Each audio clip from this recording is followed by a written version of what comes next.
Hi, I'm Sean Gannon, and this is Minute Math, and today we're learning about the instantaneous rates of change. Minute Math, when you need help you use Minute Math. We're given this problem right here, y equals a negative 1 over x minus 3, and we want to find the average rate of change over the interval from 0 to 1/2, and instantaneous rate of change at 0.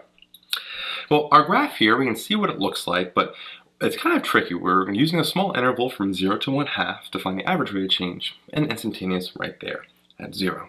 Okay? Now I'll put the graph away for the moment right now, and so we have plenty of space to work. Let's go find the average rate of change first. Now, we have our x values here. We need to find the corresponding y values. So I'm going to plug 0 in for x. So we have a negative 1 over 0 minus 3. And what does that come out to be? Well, that comes out to be a simple, just positive 1/3. So 0 minus 3 is a negative 3. Negatives cancel. So do the same thing with the 1/2.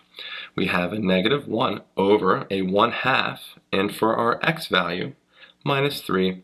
And this comes out to be, I wrote it down here, a 2/5.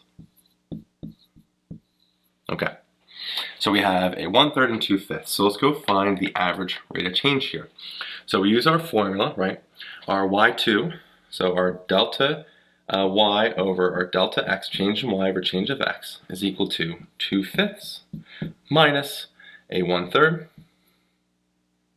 over a 1/2 minus, make sure I did it in the right order, make sure I don't have a wrong problem there, yeah, minus 0. That comes out to be 2/5 minus 1/3 is a, well, let's do the whole thing. 2/5 minus 1/3 over 1/2 minus 0 comes out to be a 2/15.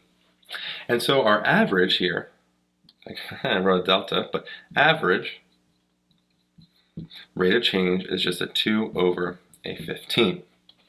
Now the hard part's the instantaneous rate of change, and that involves our definition of a derivative. So we're going to find the derivative here using the definition of a derivative here, and then we'll find the instantaneous rate of change at 0. So our f prime of x is equal to the limit as h approaches 0 of our function, a negative 1 over a x plus h in for x minus 3 minus our f of x, a double negative, be careful there, over an x minus 3 over h. Okay. So what we can do as part of our process was see that right here, plus a positive, make that fix. We have the limit as h approaches 0. And again, I'm going to basically combine these two fractions by having the common denominator. I'm going to put the x minus 3 in this numerator, and let's distribute that minus sign while we're at it. Minus x plus 3 is up there. And then we're adding here this denominator, which is an x plus h minus 3. All of that's going to be over these two denominators being multiplied, x plus h minus 3 times an x minus 3, and all of that is over h. Okay. Well, luckily our numerator here, we can see some things cancels. The negative x, positive x, 3, and negative 3.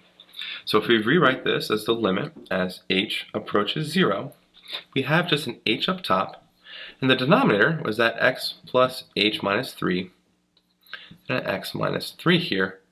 And if we divide by that h, is the same thing as tossing the h right there, which is great because these h's cancel.